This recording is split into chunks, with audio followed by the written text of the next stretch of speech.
Crônicas do Amanhecer, por Feijão Centro Espírita Allan Kardec de Balneário Gaivota, 13 de fevereiro de 2020. Maioria defende educação gratuita da creche à universidade, diz Datafolha. A maior parte da população brasileira considera que o governo deve oferecer educação a todos, e não apenas aos que não podem pagar, da creche à universidade, mostra a pesquisa Datafolha. A opinião é compartilhada por 70%, no caso das creches, 79% no do ensino fundamental e médio e 67% no do ensino superior. A proporção dos que consideram que o Estado só deve oferecer educação a quem não pode pagar varia de 18% no caso do nível fundamental e médio a 28% e 29% no caso das creches e do superior. Foram realizadas para a pesquisa 2.948 entrevistas em todo o Brasil nos dias 5 e 6 de dezembro. A margem de erro é de 2 pontos percentuais. O apoio à oferta de educação universal gratuita é majoritário para todos os níveis de ensino e aparece em todos os recortes do levantamento por cor, gênero, escolaridade, idade, ocupação, região, religião, renda, porte do município, partido de preferência, avaliação do governo Jair Bolsonaro, confiança no presidente, autoclassificação política. Em alguns segmentos, porém, a defesa da gratuidade apenas para os que não podem pagar é maior do que a média, ainda que minoritária. Entre eles estão o dos menos escolarizados, o dos mais pobres, o dos mais velhos e dos que se dizem à direita no espectro ideológico. A Constituição brasileira prevê que o ensino deve ser gratuito em estabelecimentos oficiais. Em 2017, o Supremo Tribunal Federal (STF) entendeu que a definição não vale para cursos de especialização lato sensu oferecidos por universidades públicas, que podem ser pagos. Alguns projetos no Congresso tentam mudar a lei para possibilitar a cobrança em todo o ensino superior. O ministro da Educação, Abraham Weintraub, já declarou que é contrário ao pagamento da graduação em universidades públicas, mas defendeu que isso ocorra em alguns cursos de pós-graduação. Cobrar dos alunos de graduação eu sou contra, porque é uma discussão que vai ser muito acalorada e a gente vai gastar uma energia gigantesca para poucos alunos que são de famílias ricas, mas que às vezes é de família rica e tem pai desnaturado, disse em maio. Como ele, a pesquisa Datafolha mostrou que a maioria dos entrevistados que aprovam a gestão Bolsonaro concorda que o governo deve oferecer ensino superior a todos e não só a quem pode pagar. O mesmo se dá entre os que se classificam à direita do espectro político. 61% compartilham dessa opinião. O percentual é menor do que o de 67% dos que se situam à esquerda. As pessoas que se autodefinem como de centro-esquerda e de centro são as que expressam maior apoio à gratuidade universal. 73%. Considerando-se a idade, entre os mais velhos há uma fatia maior de pessoas que defendem que o governo só ofereça ensino superior a quem não pode pagar. Essa é a opinião de 36% dos entrevistados com 60 anos ou mais. O índice cai para 23%, na faixa de 16 a 24 anos. Os mais pobres e menos escolarizados também tendem a defender mais do que a média a gratuidade apenas para quem precisa. É a avaliação de 34% das pessoas com até o ensino fundamental, contra 25% das que têm nível superior, e de 31% dos que ganham até 2 salários mínimos, ante 22% dos que recebem mais de 10 salários mínimos.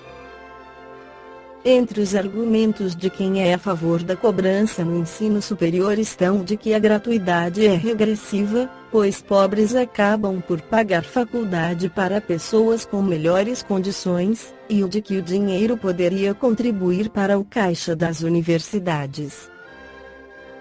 Já quem é contra pondera que o recurso arrecadado não chegaria perto de cobrir as altas despesas do setor, que incluem gastos com pesquisa e extensão, e que a justiça fiscal se resolve não com mensalidade mas com um sistema tributário que cobre mais daqueles mais ricos. Para tentar dimensionar quanto os alunos poderiam pagar para estudar em uma universidade pública no Brasil, a Folha analisou a renda dos atuais estudantes das instituições sob o critério do ProUni. Pelo programa, que dá vagas a estudantes em faculdades particulares em troca de isenção fiscal, tem direito à bolsa integral os alunos com renda familiar per capita de até 1,5 salário mínimo, e a bolsa parcial aqueles com renda familiar per capita de até 3 salários. Se esse critério fosse aplicado às universidades públicas, os dados da PNAD contínua de 2018 mostram que 66,8% dos estudantes de graduação daquele ano não pagariam nada de mensalidade, 20,6% pagariam parte do valor e 12,5% pagariam o valor cheio. Cecília Rocha no livro Educação com Jesus, A Conquista do Reino de Deus afirma que o maior desafio da educação, na época atual, é, sem dúvida, ensinar a pensar. Ensinar a pensar é, coincidentemente, uma das metas do Espiritismo que recomenda se examine e analise com profundidade o material informativo posto ao alcance. Naturalmente estamos nos referindo ao pensamento crítico, à capacidade de exame daquilo que nos é oferecido. Isso é válido para todos os ramos do conhecimento organizado. Mais do que nunca, desenvolver o pensamento crítico é uma necessidade de fundamental importância para que se possa ter alguma independência no modo de pensar e de agir. A criança e o adolescente precisam começar a pensar desde cedo, principalmente nesta época em que a abundância de informação exige uma constante seleção, a fim de que o pensamento não fique embotado pela massificação cultural. Sofre-se uma verdadeira intoxicação informativa, causando, por vezes, uma indigestão cultural pelo volume indiscriminado e não selecionado da informação que nos é imposta pela moderna tecnologia da comunicação. Até que ponto isso pode ser prejudicial à educação das novas gerações, não se sabe.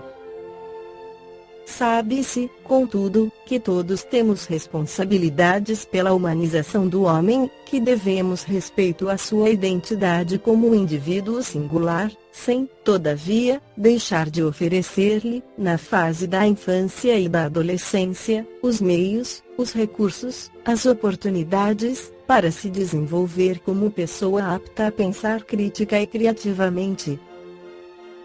Cabe à educação resolver esse problema, mas a descaracterização da verdadeira cultura e a indiferença dos pais e professores pelo assunto são os dois fatores mais sérios nessa confusão educacional reinante.